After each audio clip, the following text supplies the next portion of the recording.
Good morning, everyone, and welcome. I'm Sarah Cott, Senior Vice President of Programming at The Hill, and thank you all for joining us in person and online today. And thank you for our program, Enhancing Energy Efficiency, How Technology is Cutting Carbon Emission. I'd like to thank our sponsors, Samsung Electronics America, for their support of this discussion and this wonderful space. We're here today just days after the conclusion of the UN Climate Summit in Dubai, where they agreed to transition away from fossil fuels at COP28. There was clear agreement around today's topic of energy efficiency, as countries pledged to double the annual rate of energy efficiency improvements every year until 2030. So what can Americans do to tackle climate change and alter their carbon footprint? How can new trends and technologies accelerate the impact of energy efficiency as a low-cost resource for cutting carbon emissions, and what climate progress has been made since the passage of the Inflation Reduction Act almost a year and a half ago? We will answer those questions and more. But before we get underway, a few housekeeping rules. Please put your phones on silent if you're in the room with us, but feel free to join the conversation online at The Hill events using the hashtag #TheHillEnergy. And with that, I am delighted to welcome Bob Cusack, Editor-in-Chief of The Hill, and he will be joined by our first guest, Carla Frisch, Principal Deputy Director of the U.S. Department of Energy's Office of Policy. Thank you for joining us. Thank you, Sarah, and good morning, everyone. Carla, thanks for joining us. I know you're just getting over some jet lag coming back from Dubai. Let's start there. What were your takeaways from COP28? Any surprises? Well, thanks to you and thanks to The Hill and Samsung for having us here.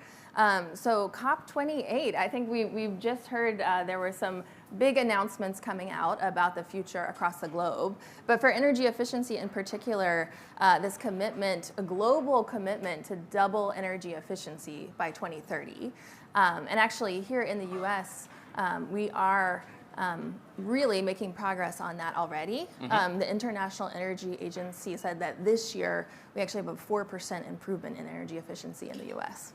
And is that higher than anticipated? I'd say it's part of the results we are already seeing from the Inflation Reduction Act and the bipartisan infrastructure law.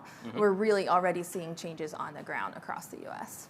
And where are we? As Sarah mentioned, it's amazing. It's been about a year and a half since the IRA passed. Where are we, one, on implementation and big picture on President Biden's? He's got some ambitious climate goals. Where are we on those? Where are we on those? So one of the things, if you look at the total emissions in the US and the trajectory that we were on before these historic laws passed, and then after the bipartisan infrastructure law, the CHIPS Act, of course, for semiconductors, also important for efficient appliances, and the Inflation Reduction Act, that actually puts the US on a trajectory to get a 40% reduction in greenhouse gas emissions by 2030, which is about double where we were headed before those laws became into being. And as far as people watching, people in the room, people on the live stream, how can they get involved in the effort? Because some people say, it's such a, when you're talking about the climate and climate change, it's just, they want something tangible. What can they do to help? What are the role of both consumers, but also stakeholders? Absolutely. So energy efficiency, of course, is a direct opportunity for all of us. So one of the bipartisan investments in the Weatherization Assistance Program at DOE offers a historic level of investment for low-income Americans to weatherize the home. So tighten up what we call the shell of the building and how much air is transferring so it stays warm in the winter and cool in the summer. So that, first things first, I think for low-income folks to check and see if they're eligible for that Weatherization Assistance Program. Now, we do have a historic set of energy efficiency tax credits. We've historically had some energy efficiency tax credits, but with the IRA, those have been greatly expanded, and they're available for 10 years. So consumers can start now and start to plan, okay, what kind of changes might I want to make to my apartment, to my house? Starting with an energy audit, and you can now get a tax credit for doing an energy audit to have a professional help you figure out how can I improve the efficiency of my home. You can get a tax credit for insulation for doors and windows. You could get $1,200 for that, up to $2,000 for an efficient heat pump for heating and cooling your home, up to $2,000 for an efficient hot water heater. So, and these are opportunities that folks can plan for over time, because there used to be a cap, a lifetime cap, which is no longer in place. So homeowners, renters can start now and think about what are the changes they want to make over those 10 years. Internationally, coming from Dubai, a lot of people focus on what Congress is doing here and domestic politics, but obviously this is a global problem. What are the concerns there with other countries? Some were pleased with what came out of Dubai, some were not. But you're not just working with policymakers in the United States, which is hard enough. Mm-hmm. You're working with global leaders. Absolutely. And what's interesting about the Conference of the Parties is for anything to come out of it, you do have to have full agreement. Right. So all of those countries were on board. And the process of it is just really fascinating. It's a massive room full of negotiators from around the world. And they're essentially looking like you and I would look at a document of track changes and say, do we agree to this change and why and not? So particularly interesting to see some of the low-lying coastal countries who are already feeling the impacts of climate change. Of course, we all are, with more frequent storm events, with more extreme temperatures. But for those countries that are really feeling that now, there's a lot of urgency from them to act. And I have to say, I was really proud to be there as an American, because we were able to bring to the table and say, for years, you've been telling us to take action, and here we are with a really historic level of action from the U.S. And speaking of the historic action, how does the government, when you talk about whether it's infrastructure or the IRA, CHIPS bill, the implementation of that, are there a lot of interagency task force? Because a lot of agencies are involved in all of this. Absolutely. Yes, interagency task force sounds boring, but it's something that we love to do across the government. We have a coordination, for example, with the U.S. Department of Agriculture, which is offering energy efficiency opportunities to rural cooperatives, with the Environmental Protection Agency, who is thinking about how to use energy efficiency in our power plants across all of our systems, with the Department of Transportation, thinking historically about energy efficiency in cars and opportunities to improve our transport. So it really is a whole of government effort on implementation, and really a whole of society effort to get to the U.S. goals that we're headed towards. Just going back to what you saw in Dubai, had you seen anything like that before? Was that your kind of first experience on international stage to see how the decision making is made? And it sounds a little tedious as opposed to that exciting. Right. Well, I've seen it before. I'd say tedious, but by necessity, right? Because when the whole world is coming together to make a decision about where we're headed, you've got to really do the work of having countries be able to have their voice, have coalitions of countries come together. But I'd say overall, the sentiment is one of progress, particularly with what the U.S. is bringing to the table.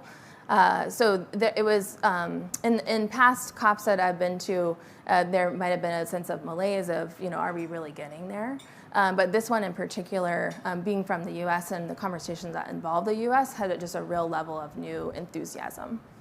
And as far as environmental justice, as all this implementation will go on for years, how much of a factor is that in implementation of equity? Right. Environmental justice and equity, and also quality jobs and family-sustaining jobs are really some of the underpinning for how we in the federal government and at Department of Energy are thinking about how we implement our programs. So we're thinking hard about, who are those communities that have heard about the benefits of the clean energy transition but haven't quite felt that yet.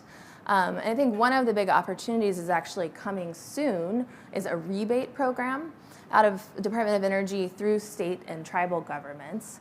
And those rebates are targeted, it's basically like a cashback or on-the-spot rebate instead of a tax credit. Because to get a tax credit, of course, you have to pay taxes enough that you would get a credit on those taxes.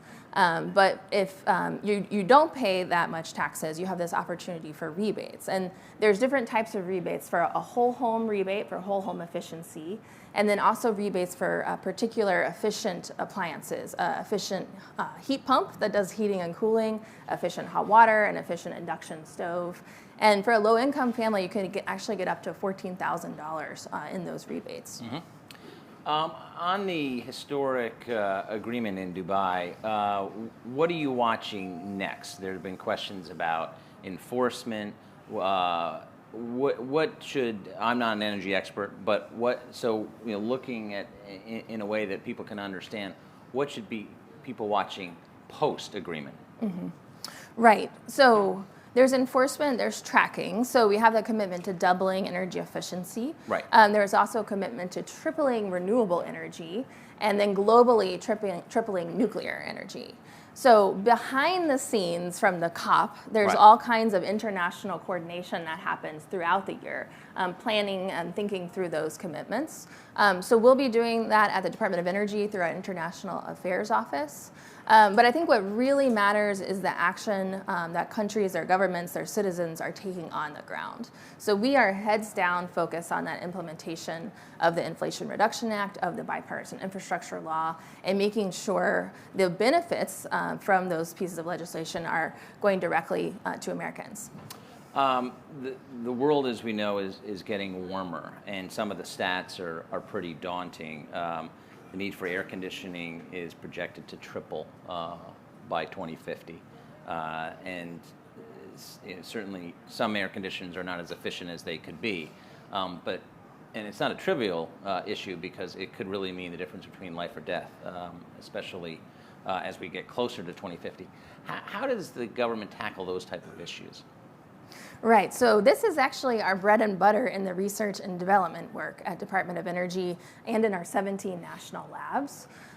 For many, many decades, what we've been working on is thinking about that next generation of technologies. We've got great options for efficiency right now, and that's what those tax credits and rebates are all about, taking advantage of what we have now. But we're also investing in what's next.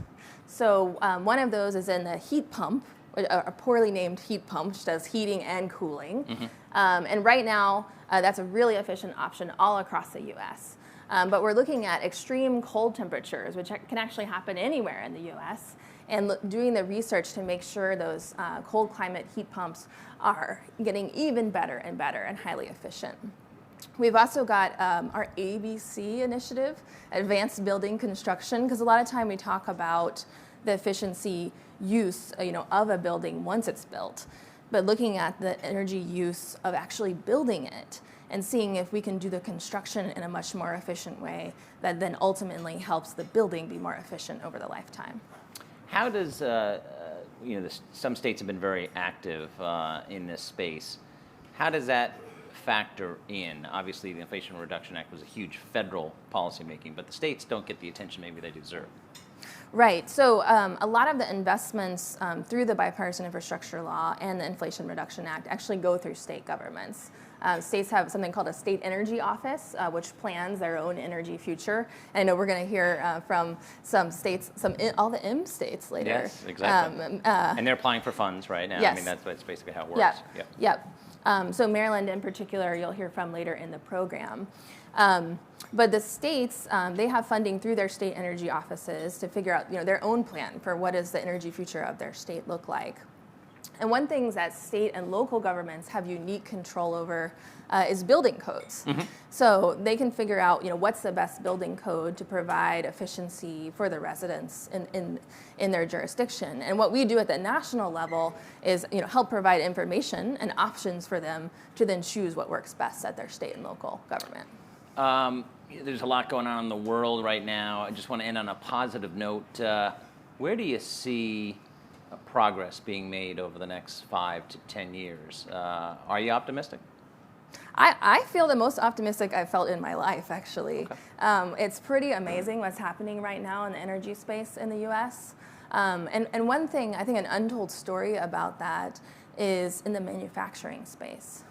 Just the last 2 years, we've had over 160 billion in new or expanded factories that manufacture clean energy. So that could be solar, batteries, offshore wind, here across the US. And we have a map on the DOE website that shows where those factories are, and it's just really all over the US. So it's not only about the options for clean energy, energy efficiency, for improving people's health and reducing their bills, but it's also about the job opportunity and the community development opportunity of building these technologies right here at home. And anybody that wants to get more into that, on the energy.gov website, we've got energy.gov/save that goes through all the tax credit opportunities, and then energy.gov/invest, which shows these factories being built out. On other shows, people plug their books or movies.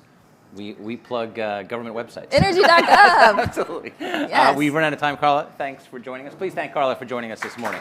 And I hand it back to Sarah. Thank you so much.